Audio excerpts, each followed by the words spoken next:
Genshin Impact, an exploration game made by Hoyoverse. It's an open-world action game where you can explore the environment, the deep story, mechanics, as well as your sexuality. My bank called me 2 days ago and made me explore the repercussions of being 12,000 euros in debt. But hey, I got a cozy room, nice roommates, Come over here and kiss me on my hot mouth.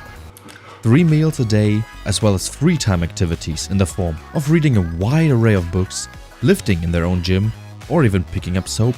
Where was I? Ah, yeah, prison. Fun fact, the age of consent is 18. After witnessing horrors beyond human comprehension, we spawn up on a beach. Oh yeah, and our brother got taken to the Hello Kitty girl's room. Yeah, we'll never see him again. We also got gifted this companion assistance meat, given to us by the CCP as a means to keep track of ourselves. It is for our own good, of course. We travel onward to the very first place of interest. We are starting our journey in the region of Mondstadt. Oh, berries! This militaristic anarchist state is overrun with criminal activity, domestic terrorism and natives who take away precious resources and space. Later more about those.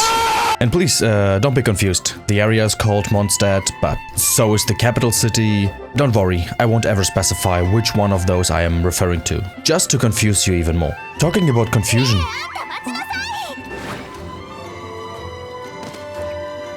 Wow! Oh damn, seems like a dragon has been terrorizing the area for quite a while. We better go hide in the city. Because the city has been destroyed by a dragon, let's skip a little further to later. Hilly churls are native creatures who take away not only space, but also precious resources. They are also the main enemy you will be fighting throughout the entire game. They are also an intelligent species, able to showcase free will, as well as speech. They even have their entire own language. And I have to say, Yayika sounds like a slur. And of course, there's this one upper middle class white woman standing up for those creatures' rights. She tries to communicate peacefully with their tribes multiple times before being introduced to their diplomatic ways. One thing I noticed, those guys just love to throw down. They just get out there and start hitting that gritty, going for that yoinky sploinky.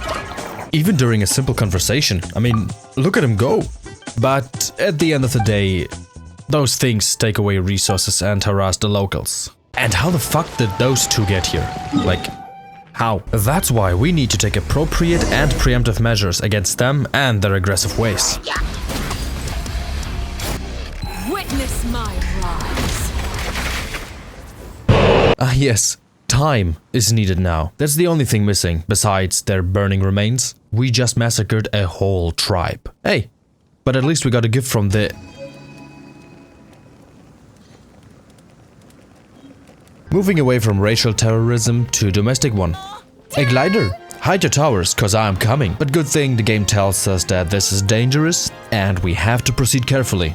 So your towers are safe.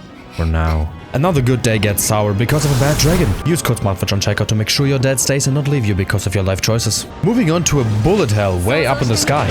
Because the only thing capable of taking down such a beast is a fucking bullet. Like, this came so unexpectedly. Going from an open world action game to an on-rails third-person bullet hell?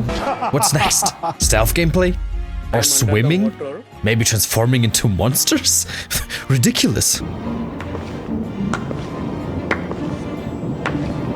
That's the sound coming from his dummy thick cheeks by just walking around, which he has to do a lot of because he, as the official cavalry captain, has no horse. That's how dire the economy in Mondstadt is. And it gets even worse. We get arrested for flying without a license, while getting our license. I am so angry and disappointed at this corrupt and thoughtless system. Never mind, all my pain and anger is gone. Let's stop being horny for a minute. Over here we get introduced to the big cheese of the village, Jean, and Mommy. I mean Lisa.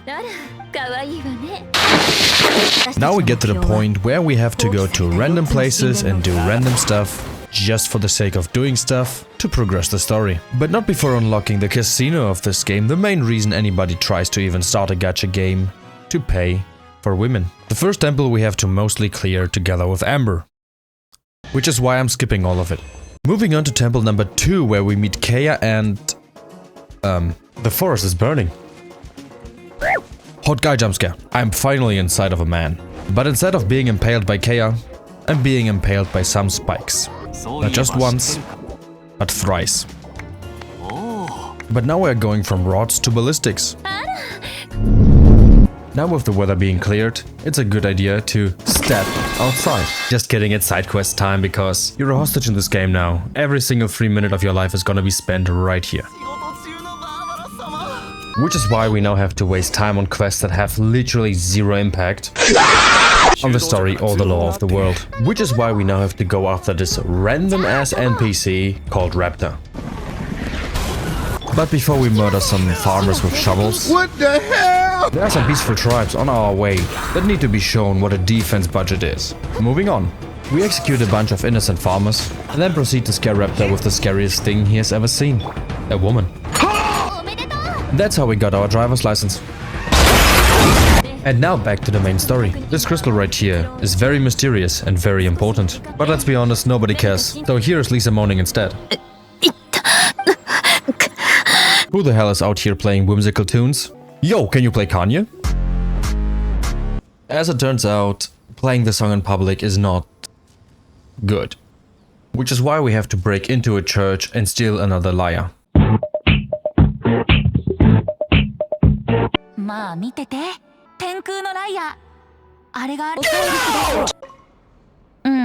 Shit.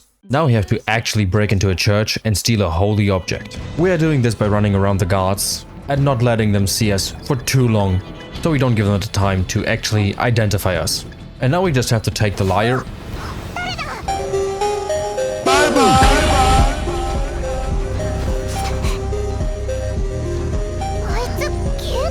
I guess you could say we never seen it coming. So to get our quest item back, we have to traverse through this very spicy BDSM dungeon, with this weird looking Rubik's Cube in the middle of the room acting as the key to beat off this fine gentleman and take back the lyre. But of course we cannot rest, because we have to beat up this random clanker. Who the fuck is this? And we are back to the instance dungeons, because the open world needed to be open and didn't have space for any quest places. So we're just going to jump around in this infinite place. Oh look, we made it very easily. And we collect 1 out of 3 teardrops. What those are? Don't worry about it. Now we just need to change the flavor of those drops and play some banging tunes to summon a dragon.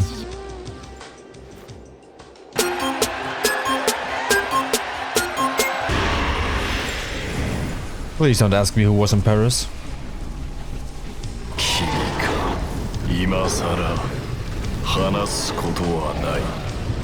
Oh no, why does he sound sexy?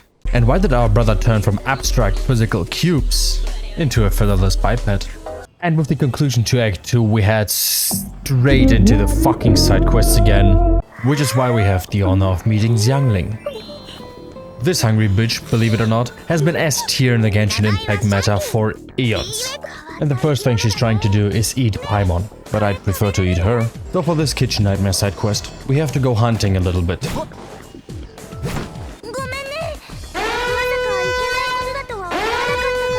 Please, help me promote my meat. Depends on the ratio of fat to meat. Like I With said, this cut, she's I a would hungry probably bitch. roast- And because the kitchen became too hot for me to handle, I decided to move into the mountains. And I accidentally dropped this little spike. Does anybody know how to fix it? And does anybody know what this demonic looking heart is? Because even the game doesn't. Because I don't know how to transition back to the main story, here's a child running into stairs. Fucking Pepe, where's your father, young man? Oh, must have been chasing this boar right here. But I'm gonna go off and chase some twink bussy, which leads us to Storm Terror's lair, specifically this phallic looking rocket. But before we can do that, we are taken from behind by this big man. Thankfully he misses, and we noticed him early on, so we can prepare ourselves for their attack. Guys, can I get a little help here? How much more preparation do you guys need? Well then, after sufficient off-camera Preparation. We're now ready to face down the big, bad dragon. Wait, I already used that joke. Look, the dragon's getting backshots. So we twist, turn and dodge all of those incoming missiles, hoping that they are not hitting any random civilians down below. But for now we gotta focus on keeping up with the dragon so we can put down our scaly friend, because unfortunately he has caught rabies. Hey look, Princess came down to play. It only tries to bite your face off because he likes you. See? He had so much fun with you that he fell asleep. The power of friendship has prevailed, and we brought peace back to Mondstadt. And now we get to the best point of the video. Barbara, my beloved. The question isn't if I would kill for her. The real question is if I would ever stop.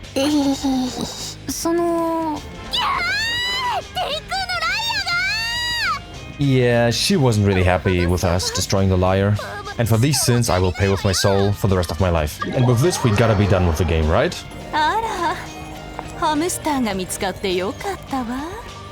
Damn, blonde women are so hot. I wish they were real.